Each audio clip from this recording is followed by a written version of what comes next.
చేతులెత్తి నమస్కరిస్తూ పేరు పేరిన పెద్దలందరికీ ఈరోజు ఎన్నికల ప్రచార భాగంలో గౌరవ పెద్దలు సోదరులు అలాగే రాష్ట్ర వెల్మ కార్పొరేషన్ అధ్యక్షులు నెక్కల నాయుడుబాబు గారికి, గౌరవ సోదరులు పెద్దలు సెంట్రల్ బ్యాంకు అధ్యక్షులు చంద్రబాబు గారికి, గౌరవ చేయడానికి ఈ కార్యక్రమాన్ని ఇచ్చేసిన ప్రతి ఒక్క వైసీపీ కార్యకర్తకి, ఈ గ్రామ ప్రజలకి అందరికీ కూడా నా హృదయపూర్వక నమస్కారం. అయితే రేపు ఫ్యాన్ గుర్తుగా ఎందుకు ఓటేయాలా, జగన్ మళ్ళీ ఎందుకు ముఖ్యమంత్రి చేయాలా అనే ప్రశ్నకి మీరందరూ కూడా ఒకసారి ఆలోచించండి. ఈ 5 సంవత్సరాలలో జగన్ ఇచ్చిన పరిపాలన, జగన్ కంటే ముందు అధికారంలో చంద్రబాబు నాయుడు గారు తెలుగుదేశం ఇచ్చిన పరిపాలన, ఆ రెండింటిని పోల్చుకోండి.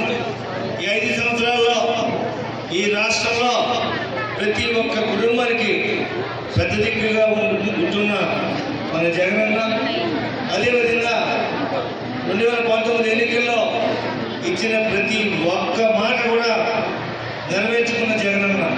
ఇది భారతదేశ చరిత్రలో ఈ 75 సంవత్సరాల్లో ఏ ఒక్క ముఖ్యమంత్రి చేయలేని పని మన జగనన్న గారు చేశారు. అయితే జగనన్న కంటే ముందు ఉన్న ప్రభుత్వం ఏం చేసిందో ఒకసారి అందరూ గుర్తు తెచ్చుకోండి. 2014 ఎన్నికల్లో అమలు చేయలేని హామీలు చెప్పి, పచ్చి అబద్ధాలు చెప్పి చంద్రబాబు నాయుడు గారు అధికారంకి వచ్చిన తర్వాత 5 సంవత్సరాల్లో ఏం చేశారు ప్రజలందరూ చూశారు. ఆ అబద్ధాలు, ఆ మోసాలన్నీ భరించలేక కేవలం 23 సీట్లకే తెలుగుదేశం పార్టీని పరిమితం చేశారు.